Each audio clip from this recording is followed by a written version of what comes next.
Your guys, आज का कहानी है पापा का बिजनेस। तो एक व्यापारी, दिल्ली के जाने माने व्यापारी थे, सेठ मनोहर दास जी। उनके एक बहुत खास मित्र जानकी दास थे। अपने व्यापार की हर सलाह वे जानकी दास से लेते थे। जानकी दास को व्यापार की गहरी समझ थी। पिछले 40 सालों में मनोहर दास जी ने अपने व्यापार कई गुना बढ़ा लिया था। उनकी बड़ी से बड़ी फैक्ट्री में हजारों मजदूर काम करते थे। आलीशान घर बना लिया था, नौकर चाकर लगे थे, बड़ी बड़ी गाड़ियाँ। मनोहर दास जी की पत्नी का बहुत पहले देहांत हो चुका था। उनका एक बेटा था दुष्यंत, जिसे उन्होंने बहुत लाड़ प्यार से पाला था। दुष्यंत को सेठ जी ने पढ़ने के लिए इंग्लैंड भेज रखा था। एक दिन अचानक सेठ जी की तबीयत बहुत ख़राब हो गई। सेठ मनोहर दास ने अपने दोस्त को बुलावा भेजा। जानकी दास तुरंत हॉस्पिटल पहुंच गए। मनोहर दास मित्र, लगता है अंतिम समय आ रहा है। मेरे जाने के बाद मेरे बेटे का ध्यान रखना। जानकी दास ने कहा, ऐसा क्यों बोल रहे हो? तुम ठीक हो जाओगे। यहाँ इलाज नहीं हो पाया तो हम तुम्हें विदेश ले चलेंगे। मनोहर दास ने कहा, बस मेरा एक काम कर दो, किसी तरह मेरे बेटे को बुला दो, मैं उसे एक बार देखना चाहता हूँ। जानकी दास ने बिना देर किए दुष्यंत के आने का इंतज़ाम कर दिया। अगले दिन दोपहर तक दुष्यंत अपने पिता के पास पहुंच गया। उसे देखकर मनोहर दास ने चैन की सांस ली। मनोहर दास बोला, बेटा, मैं तुमसे कुछ कहना चाहता हूँ। मेरे जाने के बाद सारा व्यापार तुम्हें ही संभालना है। एक बात याद रखना, जब भी किसी ऐसी मुसीबत में फंस जाओ जिससे निकलना तुम्हारे बस में ना हो, तो मेरे मित्र जानकी दास को याद करना। वे तुम्हें हर मुसीबत से निकाल लेंगे। दुष्यंत ने कहा, पापा, आप ठीक हो जाएंगे, आपके सिवा मेरा कौन है? मनोहर दास ने कहा, बेटा, मेरी 3 बातें याद रखना, जीवन में बहुत काम आएंगी। पहली बात है, कभी किसी गरीब पर तरस मत खाना। दूसरी बात है, कभी किसी अमीर से दोस्ती मत करना। तीसरी बात है, अंधेरे में घर से बाहर मत निकलना। दुष्यंत ने ध्यान से पिता की बातें सुनी। कुछ देर बाद जानकी दास भी अस्पताल पहुंच गए। शाम के समय मनोहर दास जी ने इस संसार को त्याग दिया। पूरे घर में शोक का माहौल था। अंतिम यात्रा की तैयारी हो रही थी। जानकी दास सारी व्यवस्था देख रहे थे। बीच बीच में वे दुष्यंत को भी संभाल रहे थे। इसी तरह समय बीतता गया। करीब 1 महीने तक दुष्यंत पिता के शोक में घर बैठा रहा। एक दिन जानकी दास जी उससे मिलने आए।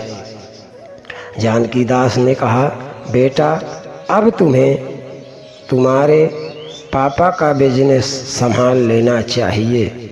उनकी यही इच्छा थी। दुष्यंत ने उनकी बात मान ली और अगले दिन से ऑफिस जाना शुरू कर दिया।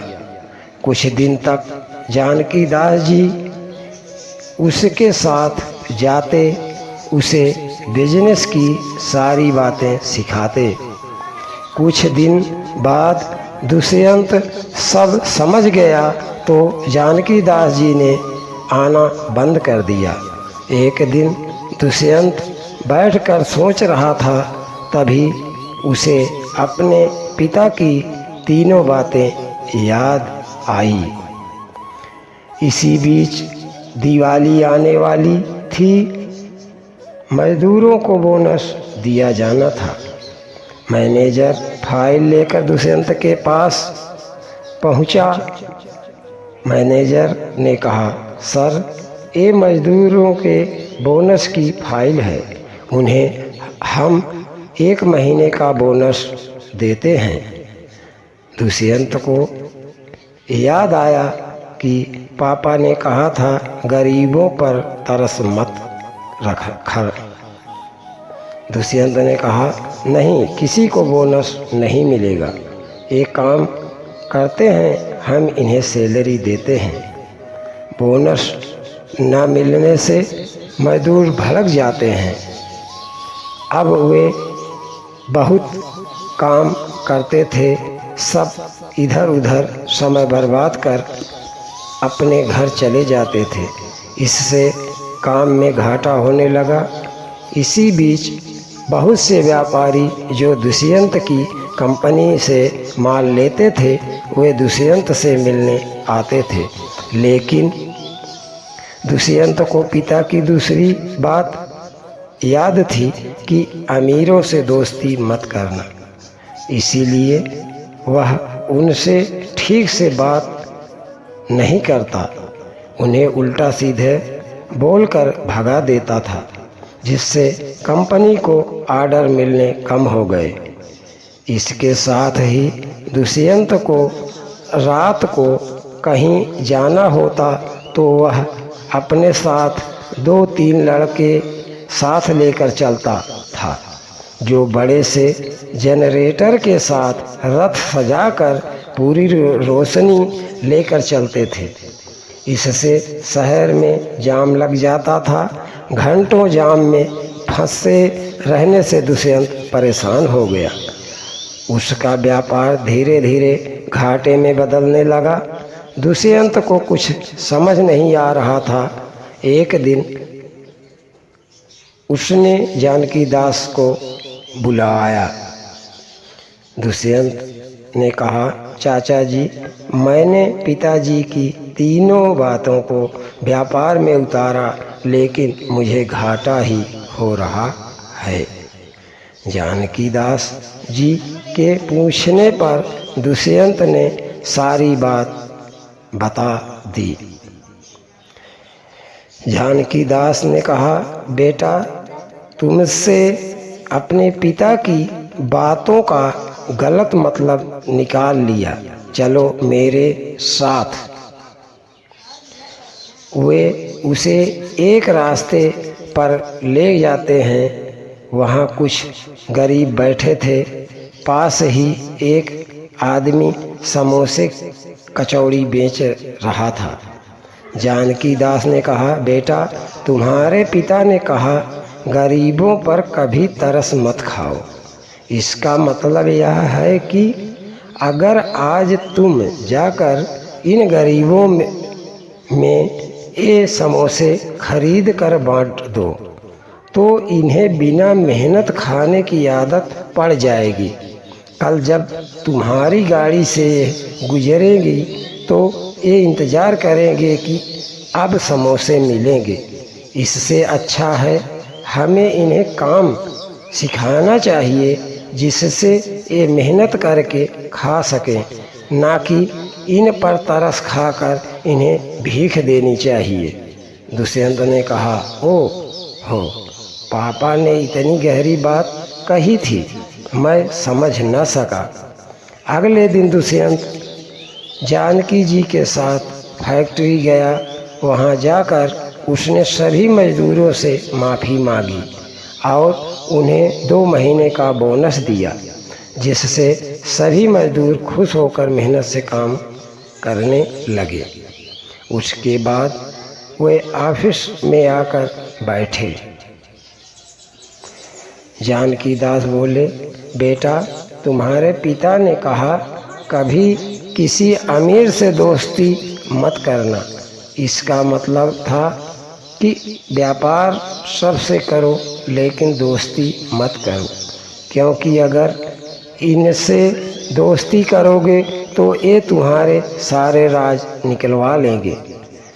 कहाँ से कच्चा माल लाते हो, कितने का बनता है, कैसे बेचते हो, और साथ ही ये तुम्हें बुरी आदतों जैसे शराब आदि की लत लगा देंगे, इसलिए इनसे बचने को कहा।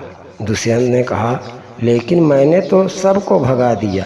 जानकी दास ने कहा, तुम चिंता मत करो, सब मुझे अच्छे से जानते हैं। मैं कह दूंगा, पिता के जाने के कारण बच्चा दुखी था। कुछ दिन हम थोड़ा सस्ता करके माल बेचेंगे, सब आ जाएंगे। दुष्यंत ने कहा, चाचा जी आपने मुझे बचा लिया, अब तीसरी बात भी बता दो। मैं शाम कहीं भी जाता हूँ फंस जाता हूँ।